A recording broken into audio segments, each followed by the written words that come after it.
So high आज बन्दैछ बगिया। So यो हो प्रिपरेसन। जुन साँच्चीकै मलाई आउँदैन।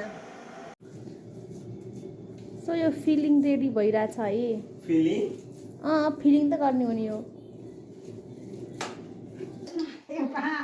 साँच्चीकै सुन क्या साँच्चीकै सुनको हो रे कति त लाग्यो अढाई लाख त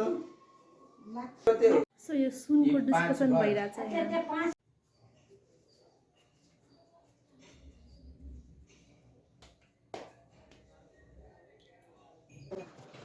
सो यहाँ चाहिँ हामी यसै आफैमा हाँसी मजाक गरिरहेको थियौँ होइन।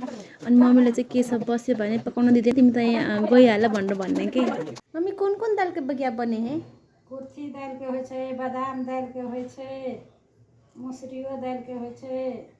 सो हामीले चाहिँ बगिया बनाइरहेछौँ यो राइस कुकरमा है स्टिम गरेर। मम्मी ये स्टीम में कके भेले बगिया और कना के बनबे? कढ़ाई में पानी खोला के छानो ढक बगिया पूरी छाने तना छानला। तो बगिया बन जाए ना पूरा सीज जाए है। एगो हंडी में लोग पहले खर ध दे छलिए। पानी खोल जाय छलिए त हंडी में बगिया धक्का झाँप दे छलिए। सो यो चाहिँ सादा के दालहरु के पनि नपर्यो। सो देयर इज केशव हैन जुन मटर छिल्दै पनि छ र खाँदै पनि छ हैन। सो अघि बनाएको बगियाको चाहिँ रिभ्यूमा चाहिँ हैन लास्ट हामी पाकेको थियो है। सो अर्को रिभ्यू चाहिँ म सोध्छु आफ्नो बुढालाई।